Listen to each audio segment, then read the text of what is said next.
Awesome. I don't care how old you are. I don't.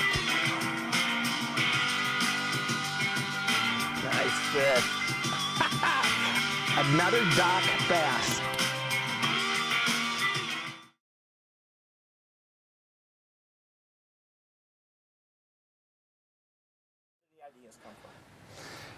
The ideas for a Northland Fish and Tackle product come from a whole array of different areas, mostly from the fishermen who fish Northland Fish and Tackle.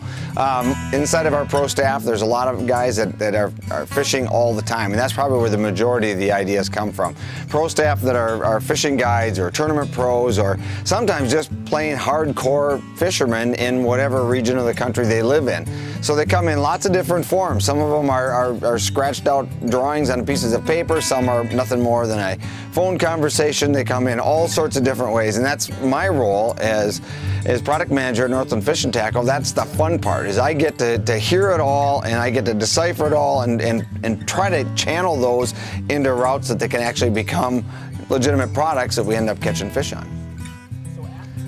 Every few months at Northland we have a meeting, a new product meeting, because we get a lot of ideas and they come in a lot of different ways, you know, whether it's through salesmen or maybe it's a pro staffer or a tournament guy, or maybe there's a hot technique or hot bite going on somewhere in the country. So we'll get together and we have a pretty casual meeting, just trying to determine at that point what ideas are viable long-term and that fit into our core of who we are and what we do. Obviously, we're really good at rigs and jigs and spinner baits, and those are our core items. So anything that fits inside that core has got a much better chance of moving forward than something that may be outside on the fringe. But at the same time, it's innovation that grew Northland to what it is today. So we have to choose which items that we think are going to be a really fun horse that could influence the fishing industry on a greater scale long term.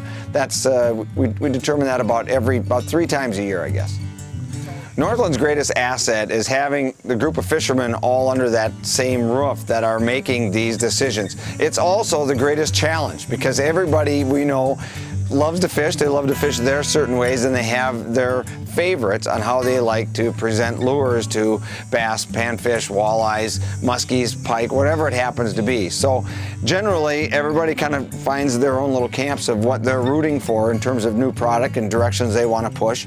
But with that, it can also find ourselves getting off track a little bit. So when you're talking about a bunch of fishermen getting together talking about new products and new ways to catch fish, it's an interesting ride to see what comes out the other side in terms of being able to coordinate all those synergies into one direction. Color to fish is a piece of the puzzle, but it's one of the last pieces of the puzzle. Action, size, and action are way ahead of color in terms of getting a fish to bite, but it can be that one of those last little pieces of the puzzle that has the fish open its mouth and inhale your bait at the same time. For fishermen, it's extremely important. Fishermen put a lot of emphasis on color, and there are days and there are certain times that it really seems that fish are really color specific. So we try to offer as many colors that work for anglers as in many different waters as possible. The challenging part about color from our standpoint, or from a product development standpoint, is that what works in one region of the country doesn't work in another region of the country. So you may look at some lures and you're like, why would anybody make anything that looks like that?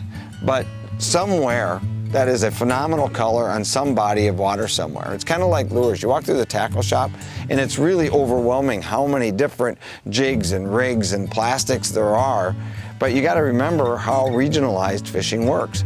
That is, there are areas of our country and areas of the fishing world that fish want one specific presentation in a certain way, and that's what they bite, and that's what they bite best. What makes fishing fun is, and especially the tournament world and the competitive world of fishing, and as our world shrinks and we're able to access more water in more places, as people take techniques from one part of the country to another part of the country and utilize a presentation that's never been done there before, and really unlock a secret to a body of water that's never been exposed before. And that's really the fun part about fishing for me, is being able to go around the country, fish with as many wonderful anglers as I get to do, see many presentations that are really good in one part of the country, and then in the back of your head you're thinking, you know, where else in our Northlands world can we apply that presentation to catch fish somewhere else, and would that work on our platform? 2017, well, this is the box right here, and if you can see that, that's the 2017 box. When you work with product development, you get a personalized box, so it makes you feel very important when you show up and they got the personalized box. But we got a lot of really cool things, and there's things that are simple innovations, like we're redoing one of the originals, brand new colors and added scales and detail to the original Whistler jig, and this really built Northland Fishing Tackle back in the day. And the Whistler jig still catches a pile of fish, but everything from new colors there to complete innovations like we have here, which is called a MINNOW darter, which is a swimming jig that utilizes a piece of plastic on the back, so you can utilize your favorite plastic in a swimming motion to catch panfish vertically jigged, all sorts of those things, plus different colors, different shaped plastics. I mean, it's little impulse water fleas like we have here. This was, I mean, you take these two examples, or a really good example here. This is a water flea and a skeleton minnow. And you want to take things from product development to reality. This right here was hanging out with Brian Brosdahl for about 20 minutes one day, talking about small panfish shapes and what they needed to do, and the things that we think that entice the most bites from fish. And from that, Bro sitting there sketching some things out, we roughed out these two right here. So this is Bro's brainchild in about a 15-minute conversation, coming up with two new shapes, and from there it took us about 4 months to get models built and back to reality. So that's new plastic shapes are relatively easy, but you take something that's a little bit more difficult, coming out with a completely different jig shape like this MINNOW darter that's swimming around here.